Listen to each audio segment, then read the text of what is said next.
लेकिन देखिए बागी विधायक संदीपन साहा क्या दावा कर रहे हैं। हमारे पास 2-3 विधायकों का समर्थन, 2/3 विधायकों का समर्थन है, ये कहा गया है साहा की तरफ से। संदीपन साहा वो विधायक हैं जिन्हें टीएमसी ने निष्कासित कर दिया है और वो ये कह रहे हैं कि 2/3 विधायकों का हमारे पास समर्थन है। इसका मतलब समझते हैं आप, 2/3 विधायक अगर किसी के पास हैं तो एक तरह से उसे असली पार्टी का दर्जा मिल सकता है। महाराष्ट्र में ऐसा हुआ है, शिवसेना में यह होता हुआ हमने देखा है किस तरह से उद्धव ठाकरे के हाथ से पूरी पार्टी खिसक गई, फिसल गई, यह होता हुआ हमने देखा है। तो क्या जो महाराष्ट्र में हुआ वो पश्चिम बंगाल में होने जा रहा है? कम से कम बागी विधायक जो हैं जिन्हें टीएमसी की तरफ से निष्कासित कर दिया गया था, ममता बनर्जी ने यह बड़ा अहम फैसला लिया था कि 2 विधायकों को निष्कासित कर दिया और उसमें से एक विधायक संदीपन साहा ये दावा कर रहे हैं कि 2/3 विधायक उनके साथ हैं।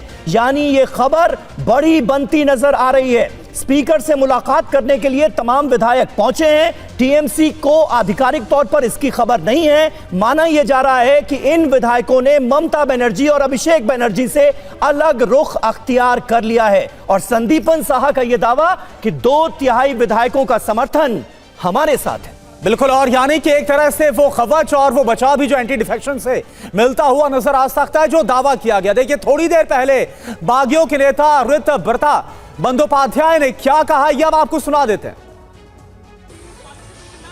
See, as far as myself is concerned, and as far as I have talked with a number of MLAs from the district which I am elected, as far as Howrah is concerned, I know that majority of the Trinamool Congress MLAs will be attending the administrative meeting held by Honorable Chief Minister Sri Shubhendu Adhikari. और रविशंकर दत्ता हमारे साथ इस वक्त मौजूद हैं। रवि, अब तो सीधे सीधे दावा यह किया जा रहा है कि 2/3 विधायकों का समर्थन हमारे साथ है, यानी दल बदल कानून लागू नहीं होगा इन विधायकों पर अगर ये एक अलग गुट बना लेते हैं और उस गुट को टीएमसी, असली टीएमसी घोषित कर दिया जाता है तो भी। क्या इसके आसार आपको नजर आ रहे हैं? जो विधायक आपसे बात कर रहे थे या जिन भी विधायकों से अभी आपकी बात हुई है जो स्पीकर से मिलने के लिए जा रहे हैं, क्या वो ममता बनर्जी के खिलाफ भी नजर आ रहे हैं या सिर्फ गुस्सा जो है वो भाईपो तक सीमित है, अभिषेक बनर्जी तक सीमित है? देखिए ये ना समझना मुश्किल है क्योंकि विधायक से जब बात किया जा रहा है वो कह रहा है हमारा नेत्री ममता बनर्जी है। अब ममता बनर्जी उनके पार्टी के नेत्री है और उनके ही जो व्हिप है ये नहीं मान रहे हैं और अपने आप यहाँ पे 2/3 बहुमत लेके ये पहुँच रहे हैं कहते हुए कि हम ही असली तृणमूल है।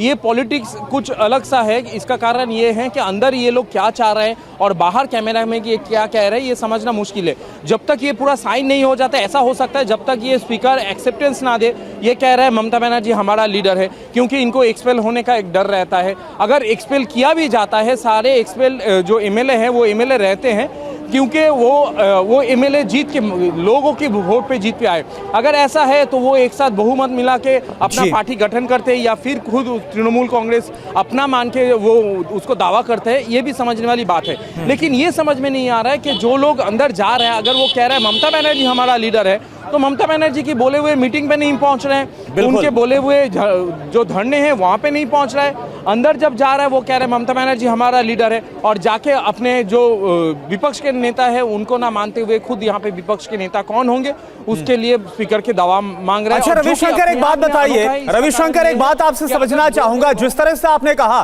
कि चुनाव में करारी हार के बाद जो नतीजे सामने आए और उसके बाद अभिषेक बनर्जी ममता बनर्जी के भतीजे को लेकर जो एक बगावत है वो पार्टी के अंदरूनी हालात बता रहे हैं और इसी के बाद अब ये जो विधायकों की बगावत है वो देखने को मिल रही है। लेकिन 1 जून को ममता बनर्जी की तरफ से एक वीडियो भी सामने आया, उनकी तरफ से बीजेपी को लेकर तमाम आरोप लगाए गए।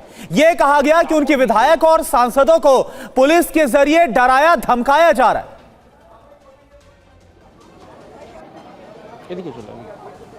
जी बिल्कुल, ये तो है। जैसे कि जावेद खान खुद कहा है कि उनको जिस दिन नमाज हो रहा था तृणमूल के बीजेपी के सरकार ने कहा था कि वो रेड रोड नहीं मैदान पे उनका नमाज होगा।